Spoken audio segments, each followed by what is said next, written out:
Je m'appelle Olivier Pont, je suis le dessinateur d'un putain de salopard dont le tome 2 sortira en novembre, une série scénarisée par Régis Loisel.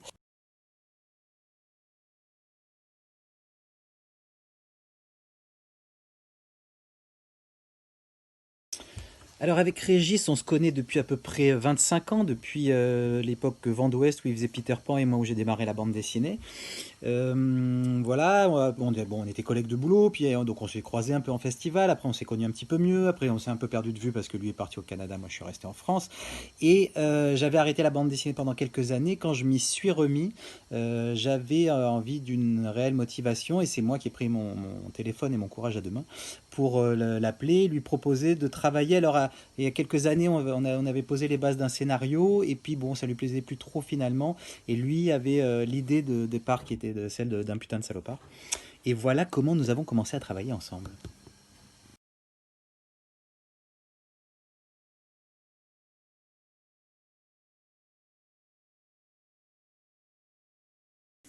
Avec Régis, on s'interdit rien.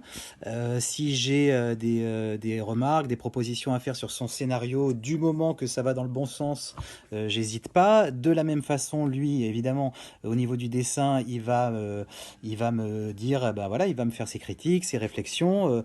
Il va me dire de refaire tel ou tel truc ou tel découpage si ça va pas dans le bon sens. Enfin, tout ça en mettant l'un et l'autre notre ego de côté, on peut intervenir dans le domaine de l'autre afin d'essayer de proposer la version la meilleure.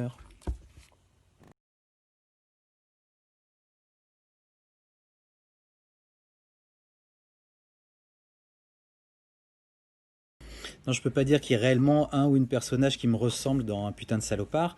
D'autant plus que là, c'est vrai que c'est un scénario de Régis, donc je pense que c'est lui, à la limite, qui mettra peut-être plus de vécu là-dedans. Mais bon, on est là pour raconter une histoire, et moi, en l'occurrence, en tant que dessinateur, bah, je suis là pour essayer de donner corps à cette histoire-là, à essayer de créer des personnages les mieux caractérisés possibles, à dessiner le mieux possible, voilà, et rendre les émotions de ce truc-là.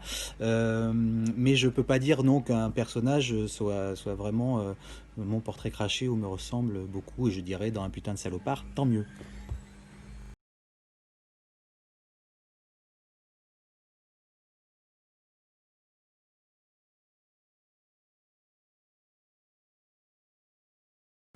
Oui, moi je suis resté éloigné quelques années.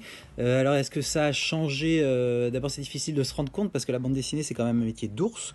Donc moi finalement ma table à dessin c'est la même, mes pinceaux n'ont pas changé. Voilà, je travaille de la même façon qu'avant, et donc c'est difficile de se rendre compte d'une évolution. Bon, j'ai vu qu'il y avait en effet beaucoup plus de bandes dessinées sur le marché lui-même a changé. Maintenant, voilà, moi je travaille de la même façon dans ma caverne, et puis les rares festivals auxquels je me rends, bah, j'ai l'impression de croiser peu ou prou des bouilles que je connais déjà. Voilà.